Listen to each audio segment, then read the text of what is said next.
Nous venons de voir une hiérarchie simple, nous allons voir maintenant une hiérarchie inversée. Je vais toujours faire la lampe de bureau, mais je vais la créer autrement pour évidemment évoluer.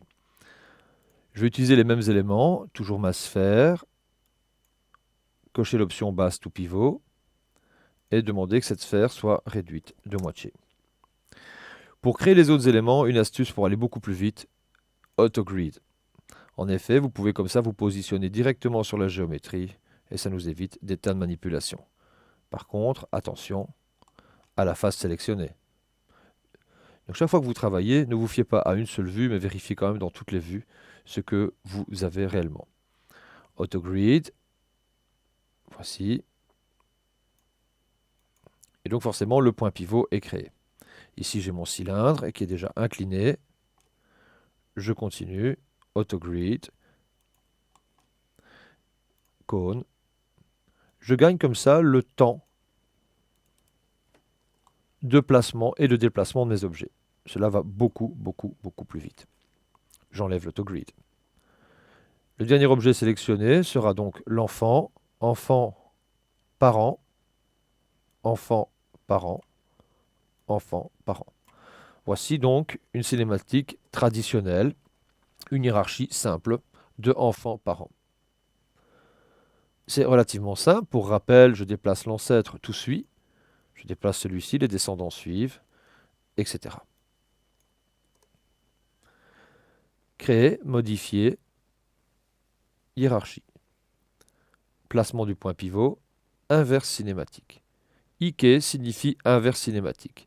En fait, cela signifie que si je manipule l'élément enfant, il va influencer son parent. Vérifions interactive IK. Et voilà. La cinématique est inversée, inverse cinématique. La hiérarchie va dans les deux sens. Nous allons repositionner donc mes objets pour l'animation de départ.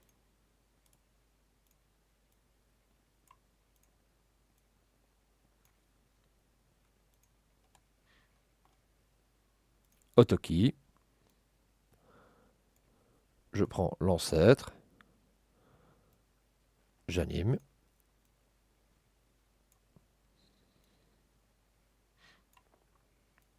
Bien sûr, c'est une animation basique pour le moment.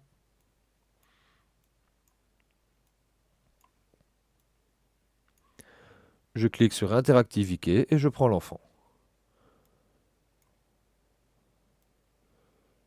Et automatiquement, tous les éléments suivent.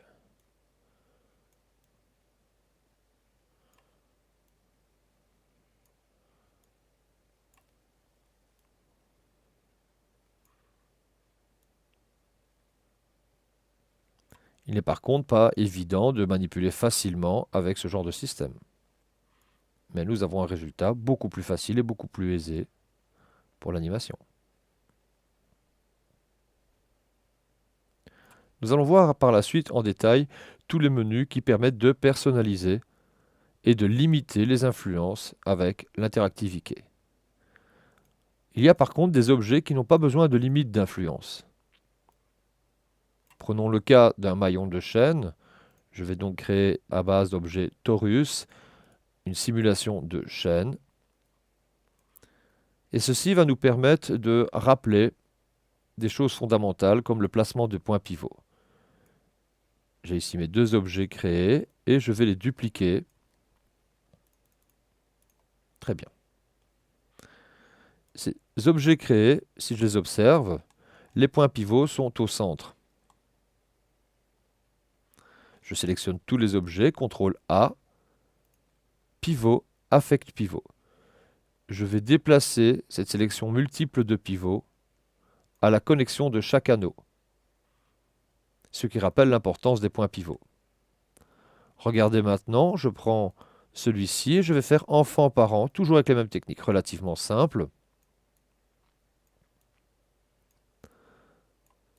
Vérifiez toujours que l'icône, le pointeur de souris change, ce qui valide la hiérarchie enfant-parent. Très bien. Inverse cinématique, interactive IK. Regardez bien. Et voilà. vous pouvez animer facilement votre chaîne et mettre un objet au bout.